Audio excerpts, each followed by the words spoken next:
Olá, leitores, tudo bem com vocês? Eu sou a Camille e esse é o Camilhotech e hoje eu tô aqui pra falar sobre os melhores e os piores livros lidos até agora. Hoje já é dia 22 de junho e até agora eu já finalizei 41 livros, então assim, não teria como trazer um vídeo falando sobre todos, porque ficaria quase um filme. Então eu resolvi selecionar as melhores e as piores leituras em questão de leituras que mais me surpreenderam e que eu mais gostei, e leituras que acabaram me decepcionando. Não quer dizer que é um livro ruim, apenas de que as minhas expectativas estavam um pouco além do que o livro tinha a oferecer pra mim. Pode ser que apareçam alguns gatos aqui, porque tem uma caminha aqui desse lado e eu tenho perseguidores pela casa, então eles sempre têm que estar grudados comigo. Eu vou começar falando das melhores leituras até agora. Tiveram outras, mas eu selecionei algumas aqui pro vídeo não ficar muito extenso e também porque foram leituras que me prenderam demais. Não tá por ordem cronológica e nem por ordem de avaliação, mas se vocês quiserem ver isso, tem tudo lá no Scooby. Eu vou deixar o meu perfil aqui na caixinha, que eu sempre deixo ele. Mas é isso, vamos lá. Deixa a mãe gravar, filho. Deixa eu colocar aqui. O primeiro livro que eu vou trazer e que me surpreendeu demais, porque eu tinha jurado praticamente que eu não iria ler, foi De Sangue e Cinzas. Esse livro aqui, sei lá, ele tinha tudo que eu olhava e falava clichê, não gostarei, não lerei. Pois eu li e eu marquei 465 mil coisas, eu amei essa leitura, estou ansiosíssima pelo segundo, que já lançou, já tá aberta a pré-venda do terceiro, e o quarto livro também vai ser lançado esse ano aqui no Brasil. Eu tô aguardando receber o segundo livro, ainda não recebi, mas esse livro me deixou completamente maluca. Eu lembro que assim, eu devorei ele, eu li muito rápido. E pra quem é amante de fantasia, recomendo super. Outro livro que eu amei, e aí eu vou ter que falar do combo, foi Crescent Sea.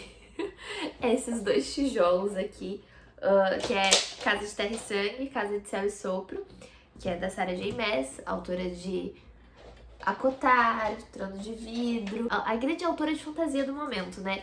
Esse livro aqui, ele foi lançado ano passado, mas esse aqui saiu esse ano e eu, tipo assim, eu li muito rápido, eu li logo que lançou. Eu acho que, tipo assim, eu recebi o livro no sábado e eu terminei ele no domingo, segundo, uma coisa assim. Eu lembro que eu recebi esse livro e eu já comecei ele, porque eu tava com muito medo de tomar mais spoilers do que eu já tinha tomado, porque tinha sido vazado algumas páginas desse livro. E aí, eu tinha esse aqui há algum tempo, mas eu falei, eu não vou ler antes de ter uma continuação, porque eu vou ficar surtada. Então, quando esse aqui foi anunciado e eu comprei na pré-venda, eu falei, ok, faltam tipo 5 dias pra chegar. Eu comecei a ler esse aqui e eu li os dois juntos. Terminei Casa de Terra e Sangue e eu já comecei Casa de Céu e Sopro. Então eu não sei dizer o que aconteceu aqui e o que aconteceu aqui. Eu só sei dizer que isso aqui foi um grande surto em que eu li 1.400 páginas, mais ou menos, em tipo 5 dias. E aí depois disso eu fiquei numa ressaca horrível. Esses dois aqui eu recomendo pra quem já tem alguma experiência com livros de fantasia, porque eles são bem densos no início do Casa de Terra e Sangue, porque tu demora ali umas 200 páginas, assim, pra tu entender tudo que tá rolando ali, pra entender que mundo é aquele, como as coisas acontecem, o que tá rolando. E eu acho ele um pouco mais devagar. E o início do segundo também, ele é um pouco mais lento. Eu acho que, já falei isso antes, mas pra mim isso é uma característica dos livros da Sarah. Mesmo que o livro anterior tenha terminado uma loucura muito, assim, meu Deus do céu, os livros dela tendem a ter um início mais devagar. Então, mesmo que tenha acabado naquela loucura, o livro vai começar devagar e aí ele vai crescendo. Senti isso com todos os livros da Sarah que eu li, todos, sem exceção. Todos começam devagar e vão aumentando, e aí quando tu chega no final, tu tá naquele surto de meu Deus do céu, eu preciso de mais.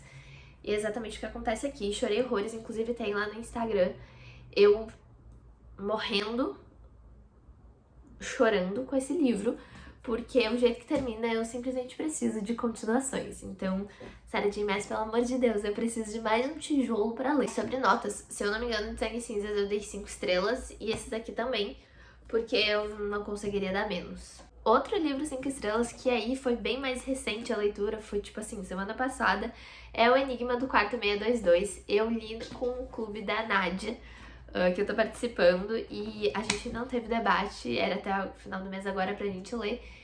E assim, eu tinha muito tempo esse livro do Joel, eu tenho um outro também que é o Desaparecimento de Stephanie Meyer, uma coisa assim. E eu tinha muito medo de ler, porque eu ficava muito apreensiva, eu não sabia se eu ia gostar. Eu tinha visto muitas pessoas que têm um gosto parecido com o meu elogiando muito, mas eu ficava com o pé atrás. E ele é meio grande, então eu tinha medo de ler tudo isso e no fim não gostar. Só que me prendeu demais. O jeito da escrita do Joel, e principalmente nesse livro, pra quem não sabe, o Joel é um personagem desse livro também. Então é uma narrativa muito diferente. E o jeito que o livro se divide também me pegou demais, assim, porque ele vai intercalar em capítulos onde o Joel é o personagem, ele tá investigando uma história, e capítulos onde a história está se desenrolando.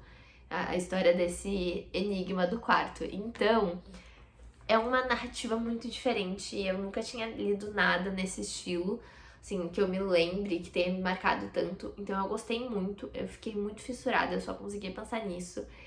Eu criei algumas teorias, acertei pouquíssima coisa, então foi um suspense no estilo que eu tava procurando há muito tempo. Porque eu li alguns suspenses esse ano, vocês vão ver mais pra frente, e que eles não conseguiram sei lá, me prender desse jeito. E esse livro, mesmo com suas quase 600 páginas, eu acho, 500 e poucas páginas, ele me prendeu demais. Eu fiquei maluca, eu só conseguia pensar nele.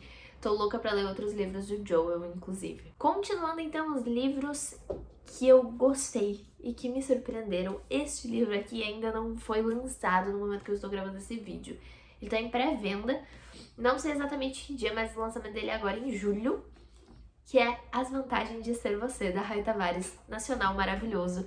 Eu nunca tinha lido nada dela, e aí eu recebi esse livro num Vib, sem palavras pra definir o que foi essa leitura. Eu não sei o que eu esperava. Pra quem não sabe, eu tenho o costume de ler livros sabendo o mínimo possível sobre as histórias.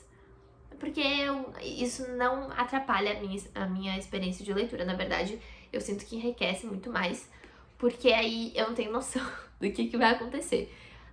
Normalmente, assim, 90% das vezes, as surpresas são boas. Existem aquelas surpresas que não são tão legais, mas igual, De Sangue e Cinzas, Crescent City, O Enigma do Quarto 622, que outras leituras eu tive esse ano que pegaram demais.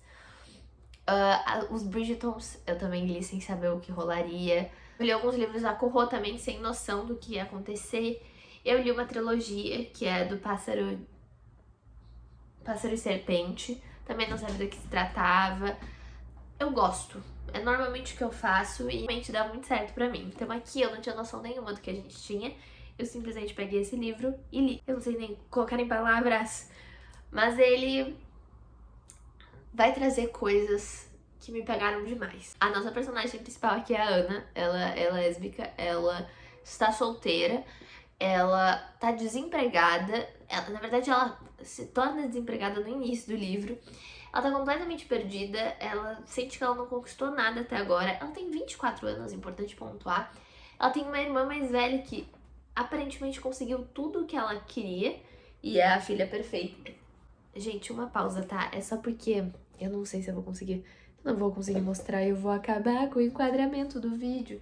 Mas tem 3 gatos aqui na minha volta. Tem um aqui e um aqui. Mas, voltando. A Ana está completamente perdida. E ela sente que ela é uma grande decepção para a família dela. O que Ana faz? Exatamente. Ana compra um livro de autoajuda. De um coach da internet. Gente, isso me pegou demais, porque sempre que me perguntam o que tu lê, eu falo de tudo menos autoajuda, porque realmente é uma parte, assim, que eu não... Na verdade, me irrita em vários pontos, assim, nada contra quem lê, mas eu acho que é um pouco complicado. E esse livro traz exatamente isso. A gente tem os capítulos da história, e no meio disso a gente tem capítulos deste livro que a Ana comprou de autoajuda. E assim... É tão bom ler um livro que se passa no Brasil, exatamente na realidade que a gente tá hoje, exatamente falando sobre os problemas que a gente tem hoje, que assim, eu tinha vontade de entrar e abraçar os personagens, porque era essa a sensação. A gente também tem a Bárbara, que daí é uma mulher bissexual, que basicamente parece ter tudo na vida, porém ela está participando de um retiro de um coach. Por quê? Então, assim, leiam esse livro. Ele sei lá, não tem como não se identificar com pelo menos um dos personagens que mais vão aparecer aqui. Não tem como não dar risada da situação e não se identificar com a situação que eles estão passando, assim. Desse Brasilzão bem gostoso agora. Leiam, comprem e leiam. Vocês vão amar, dar altas risadas e, assim, rir um pouco da desgraça, é exatamente isso. É muito bom, recomendo super, amei esse livro. Tipo assim, ai, apenas. E a minha leitura atual é o Anxious People, Gente Ansiosa, e eu estou em 50% do livro e completamente maluca, amando ele, então provavelmente vai se tornar um dos favoritos, quem sabe no vídeo dos lidos do ano ele fica nessa lista.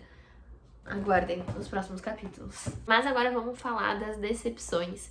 Lembrando que não necessariamente são livros ruins, mas são livros que eu esperava alguma coisa, ou que prometeram tudo e não entregaram nada, e que também vai bem pelo meu gosto. Todos eles, se eu não me engano, são livros de 3 estrelas, 2 estrelas, 2,5, nessa média aí. Nada menor que 2 estrelas. Vamos lá. O primeiro dos livros é Deuses e Monstros, que é o encerramento dessa trilogia aqui de Pássaros e Serpentes. E assim, eu lembro que eu tinha deixado o primeiro livro na minha wishlist por alguns aninhos, porque ele não é um lançamento tão novo. Vou verificar até de quando é o lançamento dele. Ele é de 2019, esse livro aqui, e eu tinha ele na minha wishlist desde então.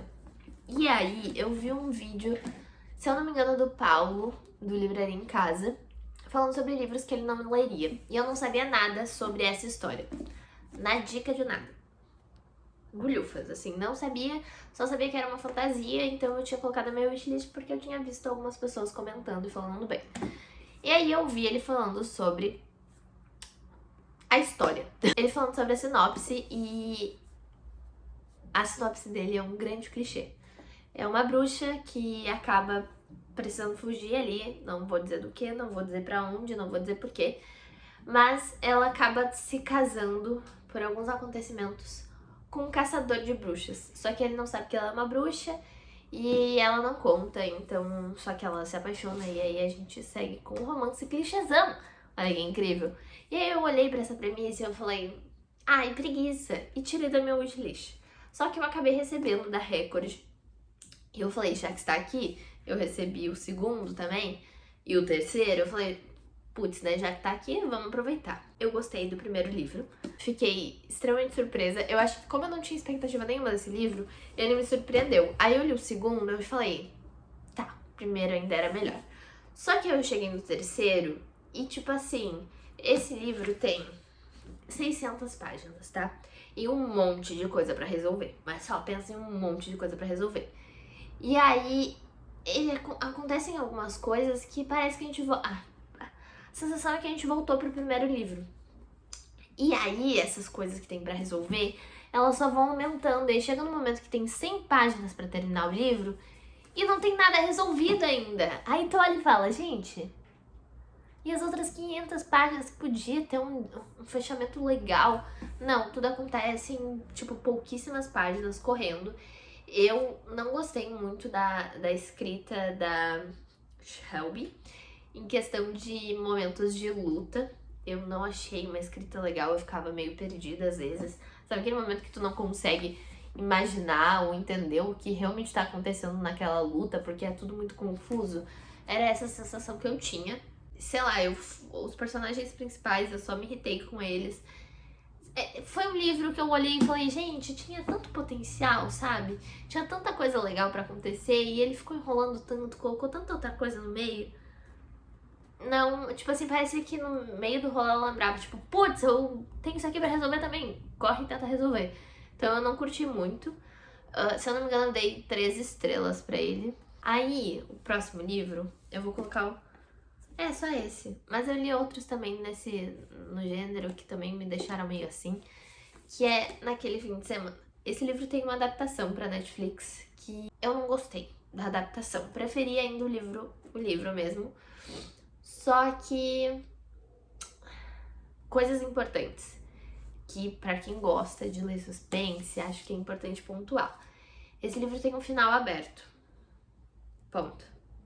Problema número 1 pra mim, porque eu não curto muito final aberto. E eu achei que aqui não tinha necessidade de ter um final aberto, podia ter resolvido a porcaria da coisa, pelo amor de Deus. Mas é um livro de suspense pra quem tá começando a ler suspense. Pra quem já tem uma experiência com, eu acho que vai ser um pouco sem graça. Vai ter umas coisas que tu vai olhar e falar, eu acho que tá meio óbvio isso. Eu acertei o que tinha acontecido, sei lá, nos primeiros 20% do livro. Aí ficou meio sem graça, sabe? Eu só vi as coisas acontecendo, e aí as merdas acontecendo, eu olhando e falando, tá, conta pra mim. Então não foi uma experiência muito legal. Não é um livro ruim, não é um livro mal escrito, mas eu acho que é bem pra quem tá começando a ler suspense e não é muito a minha vibe de suspense também. Eu li um outro livro de suspense, que é o Assim Você Me Mata, se eu não me engano, da Karen, que é a mesma autora de Um de Nós Está Mentindo, que também teve uma nota parecida com esse, e o problema foi mais ou menos o mesmo, de um suspense pra quem tá começando a ler suspense, e que não me conquistou, não me prendeu, o suspense mesmo não rolou. Então, esse foi o problema desse livro comigo. Mas se tu tá começando a ler suspense, eu indico super. Esse livro aqui, Tudo Aquilo que Nos Separa, eu trouxe ele quando eu comprei ele. Eu mostrei pra vocês aqui, eu falei que eu tava super animada. Esse livro tava na minha wishlist há anos. E aí até que enfim eu consegui pegar ele e tal, li. E não é um livro ruim. Inclusive, eu acho que eu dei 13,5 pra ele. Eu dei uma nota boa, porque ele é um livro bom. Só que ele seria um livro perfeito pra época que eu coloquei na wishlist, porque eu nunca tinha lido nenhum livro parecido.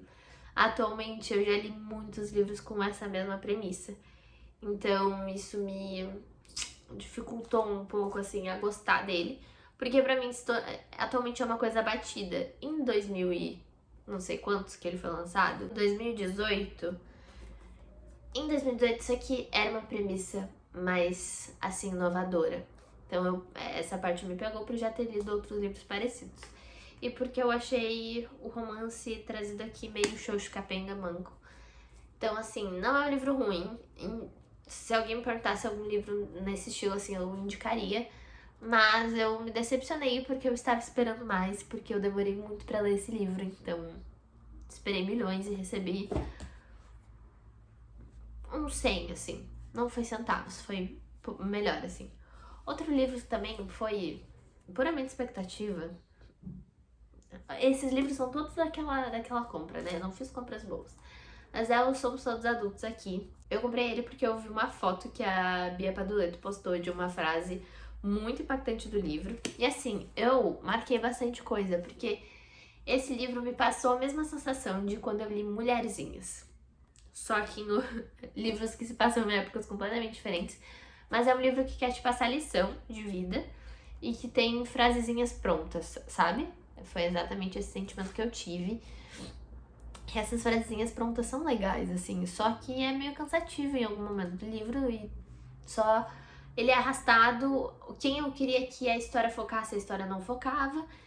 E aí foi isso, assim, eu não tinha muito o que fazer além disso, então, se eu não me engano, eu dei 3 estrelas pra esse livro. Acho que teriam outras coisas mais interessantes pra abordar nessa história e aprofundar melhor. Todos os problemas são resolvidos, sei lá, são meio rasos, não são explorados como deveriam ser e como poderiam ser pra esse livro ter um potencial ainda maior. Mas assim, fiquei decepcionada, fiquei triste, chateada. E por último, mas não menos importante, essa foi a bomba desse ano até agora. Me prometeram horrores, me prometeram lágrimas, me prometeram surtos e... Ai, me prometeram tanto e eu fui com tanta fome ao pote, tanta sede ao pote, né? Falei errado. Mas eu fui com, assim, esperando tanto um livro bom, tanto, e me entregaram migalhas, nem isso. Esse livro aqui, A Rede Vizinha, nossa, viralizou esse livro de um jeito, assim. Eu falei, Jesus, do jeito que falavam, vou amar. Vamos começar pelo princípio. Eu tenho um problema com livros que falam de adolescentes com problemas com doenças terminais. Por quê? Porque pra mim isso nunca é abordado de um jeito certo, de um jeito legal.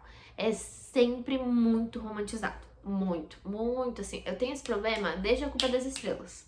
Já faz tempo, entendeu? Já tenho uma bagagem com isso que me incomoda, me irrita um pouco. Porque não acho que esses problemas são trazidos com responsabilidade. Não acho que é colocado de um jeito interessante. Eu acho que é muito colocado como um apelo na história e não com uma real preocupação e uma real representatividade para essas pessoas e pessoas que tenham essas doenças na vida real. Então, assim, não me incomoda, assim, muitas vezes. E aqui, obviamente, não poderia ser diferente.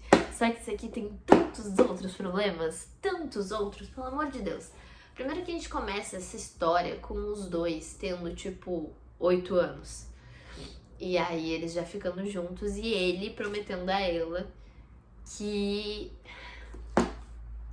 a avó dela entregando pra ela um pote falando 1000 beijos, guarde 1000 beijos aqui dentro. Que é tipo assim, ela dá um beijo, anota o que foi e tal. Pra uma criança de tipo 7 anos, 8 anos. E aí ela tem esse vizinho, essa menina principal, que é a Pipe. Pop. Eu odeio esses nomes também. Ela tem esse vizinho, que eles são super amigos, ele vai dar um beijo nela, ok, romance surgindo, lá, que coisa linda, perfeita, maravilhosa. 2 crianças. E aí, eles começam a ter um relacionamento, e assim, são 2 personagens completamente independentes um do outro. Não existe nenhuma explicação, não existe nenhum aprofundamento de personagem, nada. Isso aqui é única e exclusivamente um livro onde ela está morrendo e ele está sofrendo de um jeito completamente egoísta, sem ter nenhuma noção de nada. E ele, sei lá, é tipo assim, falta uma responsabilidade, ele fica bravo com ela porque ela tá morrendo. Tipo assim, é umas coisas que tu olha e fala, meu Deus, vocês têm 14 anos, pelo amor de Deus. Me irrita um pouco, assim, em níveis que eu não sei explicar. Tipo assim, o pai dele precisa se mudar em certo momento do livro. E aí ele se torna rebelde porque eles vão se mudar e ele não consegue entender, ele culpa todo mundo. Aí ele se torna o personagem masculino problemático, que é incrível, que pega todo mundo e lá. Me cansa essa história, me cansa, porque não tem aprofundamento de personagem. É um casal onde eles são dependentes um do outro. É problemático pela questão de não saberem explicar nada sobre a doença dela. A doença dela é simplesmente, unicamente colocada ali na história pra criar o drama, porque em nenhum momento fala sobre o tratamento, se aprofunda nela e no sentimento dela. Tipo assim, ela é só um raio de sol que tem que estar tudo ótimo, porque eu estou fazendo minha família sofrer, então eu tenho que achar tudo incrível e maravilhoso.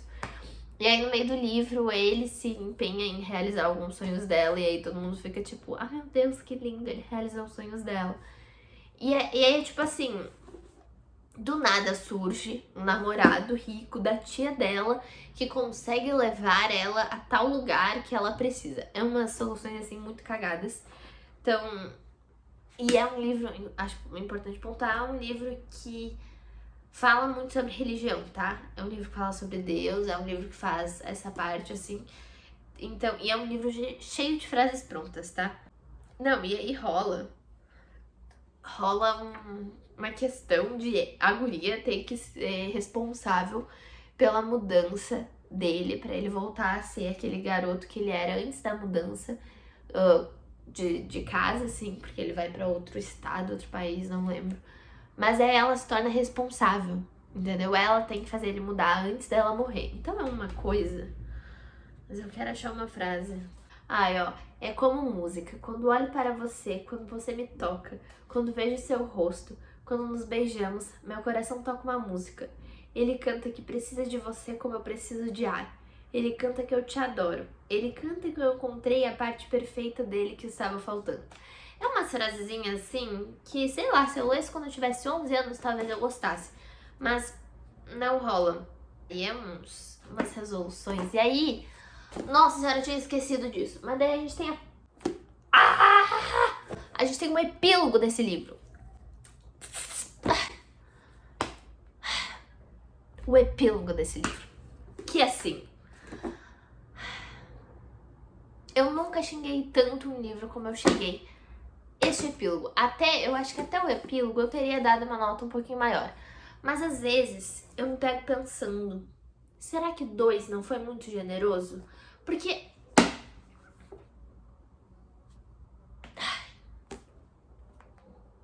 bomba. Apenas bomba, bomba. Eu não tenho outra coisa pra falar pra vocês. Só assim. Ai, lembrei do epílogo, fiquei irritada. Mas assim, já foi meia hora de bruto que eu vou ter que editar depois. E os últimos 10 minutos eu surtando com esse livro. Mas então, depois desse surto, eu obviamente tinha que deixar a bomba por último. Foi isso. Desses 41 livros aí que eu li esse ano até agora, eu comecei os Bridgertons, eu tô lendo os Bridgertons, eu também continuei o meu projeto de ler Stephen King, então eu tenho que ler... não vai aparecer, mas tá aqui no cantinho. Eu tô lendo Stephen King pela ordem cronológica, tô recém no segundo livro, mas tô indo. Li também os primeiros livros da Agatha Christie, eu nunca tinha lido nada dela, li Morte no Nilo e Assassinato no Expresso do Oriente, gostei bastante. Não foram favoritos, assim, mas eu me diverti horrores. Os 2 são com o Poirot, então eu só conheço ele por enquanto, mas ansiosa pra conhecer a moça que eu esqueci o nome, eu vou lembrar, mas ansiosa pra conhecer a outra detetive da Agatha Christie. E o que mais temos pra pontuar? Li mais livros da Corro. Teve mais alguma coisa importante? Acho que não. Tive alguns livros não que eu abandonei, mas que estão meio parados por enquanto, que é Cidade nas Nuvens. Muita brisa, assim, me senti um pouco perdida, acabei dando uma pausa. E Belo Mundo Onde Você Está, dei uma segunda chance pra Sally Room, porque eu não curti muito Normal People. Porém, não tava curtindo muito, não sei se não era o momento para aquela leitura e tal, dei uma pausa, vou retornar, não desistirei deles, apenas deixei um pouco de lado. E também tô lendo, comecei a Rainha Vermelha, tô no penúltimo livro, também dei uma pausa porque eu tava um pouco saturada de fantasia, assim, no geral, então os últimos livros que eu li foram mais em suspense e romance. E é isso, espero que vocês tenham gostado. Me contem aqui nos comentários qual foi a melhor leitura de vocês até o momento. Ansiosa pra saber e também já pra colocar na wishlist novos livros. É isso, deixa o like, se inscreve no canal, hoje eu lembrei de fazer isso. E beijinhos e até a próxima.